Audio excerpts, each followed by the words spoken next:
Alison. How are you? Yeah, fine, thank you. Very well. Very good. Would you mind telling and sharing a little bit about your story? How do you get into this lifestyle? Yeah, sure. So I started my journey a couple of years ago now, and I was in a place in my life when I wasn't very happy. I remember, waking up one morning and just kind of just feeling very low, lacked a lot of energy, extremely tired all the time. I just wanted to sleep. And I did remember I was in my bedroom going through a magazine, and I came across this article, and it said energy for life. And so at this time, like I said, I had no energy. And when I saw this article, and I was like, oh, that's what I want, energy for life, I was like, dying for it, because like I was spending, I was getting really depressed. I ended up leaving my old job and just kind of didn't know what my purpose was, where I was going, and lost all my energy. So yeah, so it was really, yeah, that's where I started. So I started with Energy for Life, and I went training to find out how to create more energy for myself. And so along the journey, I just kind of improved my health and my nutrition and found out how to eat for energy, what kind of foods to eat that will make me feel good on the inside and on the outside as well, physically and mentally, actually. So yeah, so that was a couple of years ago, and yeah, it's been an amazing journey. Lots of good things. So yeah, that's kind of how I started. What was the thing that was making you feel like that? Was there something specific or just in Yeah, general? I think I think at the time I wasn't treating my body well. I was polluting my body with a lot of toxic foods and a lot of processed foods. So at the time I was kind of looking for quick food. So I would buy like frozen foods and just heat it in the microwave. I wasn't cooking in the kitchen, I was eating a lot of chocolate, a lot of commercial chocolate, and just like lots of coffee. So I thought, oh, I'll just drink lots of coffee. That's going to pick me up and give me lots of energy and make me feel good. But actually, it never did. But yeah, I was kind of looking for those quick fixes, like to kind of give me that energy. So yeah, so I definitely I started with the food.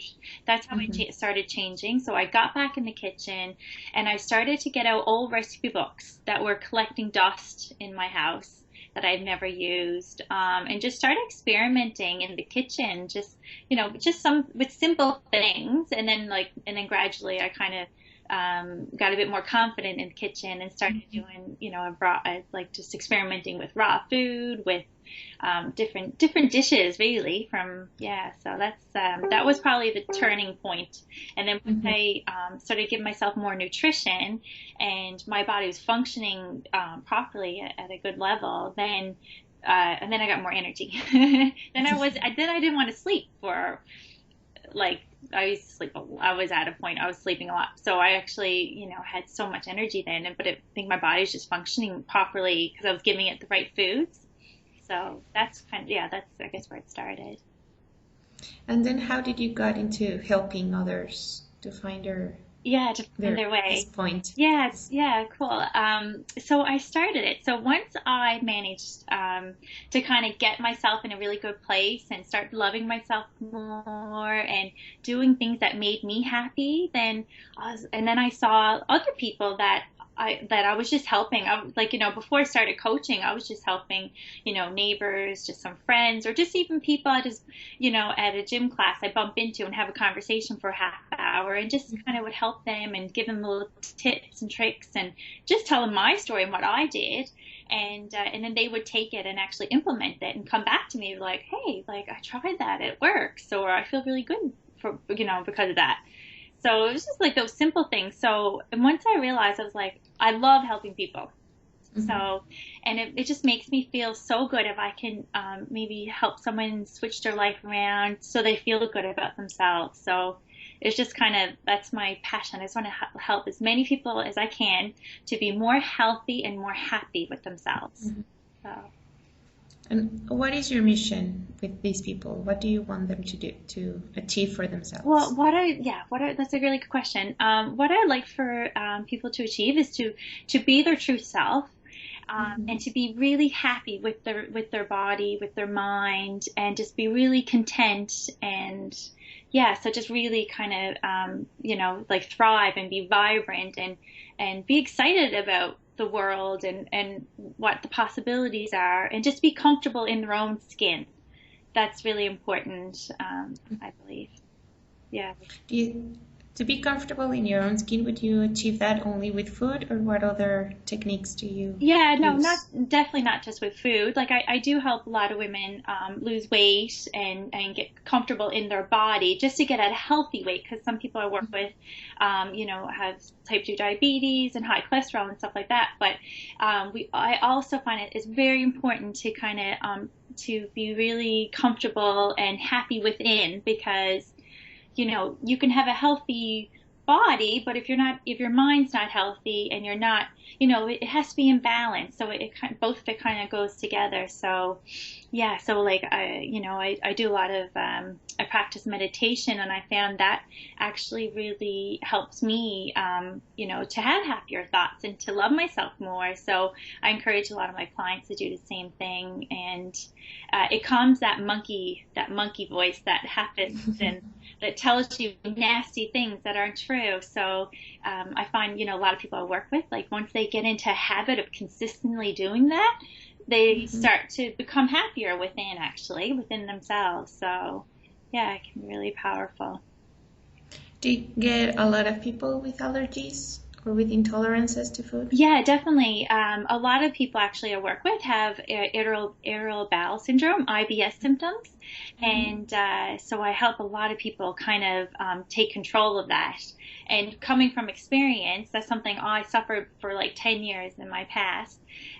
So it's kind of really it's really good when a lot of my clients, when they're like, when they get over that, when they get past the feeling uncomfortable and bloated during the days, and they actually feel good and light and want to do things. So it's really amazing actually. And like some of the people I work with, what we do is kind of elimination diet. Hmm. So, and figure out what could be causing them some inflammation and some allergies. So, and it's really powerful actually, because we take out gluten and different things like that just to see how their body reacts, because everyone's so different and unique. So I think you can need to kind of take everything out slowly, test it, figure out what works, what doesn't for you. So yeah, so it's really good to kind of help people get over Yeah. their IBS symptoms, because a lot of times I know a lot of my clients are on all kinds of medications for acid reflux, whether in IBS and things like that. But once they change their diet and start loving themselves more and treating their body as a temple, then a lot of these symptoms they just go away. So it's Mhm. powerful. Yeah. How are the reaction of people when they realize that something that they like or they're used to eating, like dairy or gluten, Yeah. uh, it's making them sick? Yeah, what's the reaction? Oh, well, Yes. yeah, especially I'm thinking about one of my other clients I just recently had. Well, she's going through the program now, and hers is dairy. So she has a lot of inflammation in her body, so and it's coming through in her face in terms of acne. So when I mentioned that, okay, well, let's go on elimination, let's try dairy, let's go for a week and just see how your body reacts to it, and cheese and different things like that. And sure enough, it is soon as she incorporated that back into her diet, Mhm. it started to flare up again. It was almost like instantly. And I remember her sending me a WhatsApp message like, oh my God, you're right. Like, and she put sad face because dairy, like she said, it's such a huge part of her diet. So but then it's just kind of teaching her. So now the last little while, I've been teaching her about like nut milks, and there's so much like coconut yogurt. And Mhm. there's so much out there and available now to us that actually, you don't have to miss the dairy. Yeah, Yes. there's all wonderful things that are really nice and tasty that she could have instead. So Yeah, so it's just educating a lot of it as well, like because a lot of people are just unsure and just don't know what their options are. So Yes. yeah, just I think they're going to be cut off of everything. yeah, exactly. It's kind of like, oh, like, it's just that panic sets in. Well, and it's Hmm. kind of like this book is like, what's left to eat? It's like, well, what am I going to eat? What are the options? And Yeah. then it's not until you talk about it, like, oh, okay, I do this. Why don't you try this? And it just kind of just gets the mind going, like, and then they start thinking of a different, oh, okay, other ideas for themselves. So, Hmm. yeah. So, what is your favorite food to prepare? What do you love to prepare? What do I love to prepare? Oh, that's a really good one. I'm obsessed with smoothies. Okay. I absolutely love smoothies, and it's just so quick and easy. And so my new obsession actually is smoothie bowls.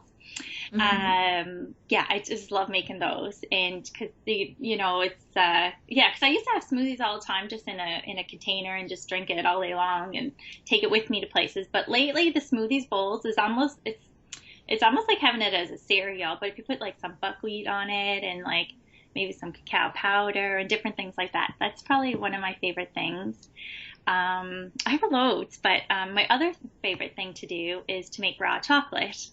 So, like I said before, I used to be addicted to commercial chocolate, but then I Nice. realized I got myself off that and realized it's really toxic and has so many chemicals, and sometimes you can't even pronounce the ingredients on the Yes.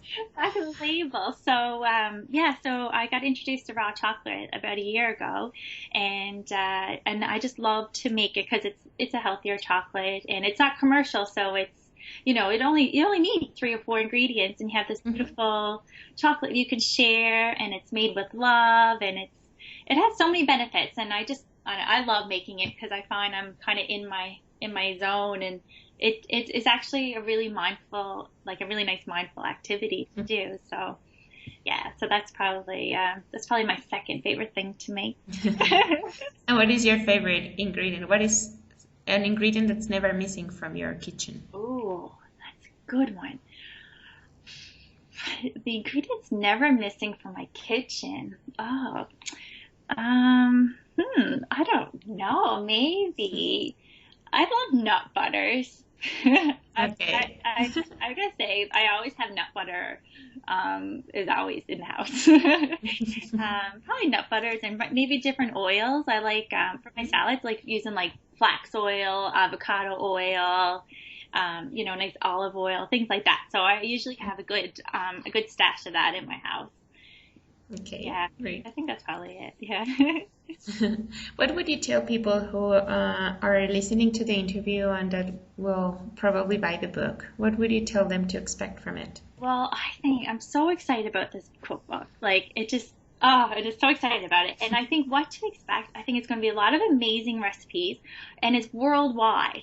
So it's like and you can experience, I know there's like Japan, there's Canada, there's UK, like, so amazing dishes that you can have that are allergy specific. So, if you have a nut allergy or a kiwi allergy or whatever it may be, there's going to be like so many wonderful recipes in this one book, which Hmm. is so hard to find. I mentioned my friend the other day. I have like, if I don't know if you can see my bookshelf behind me, but most of that is cookbooks,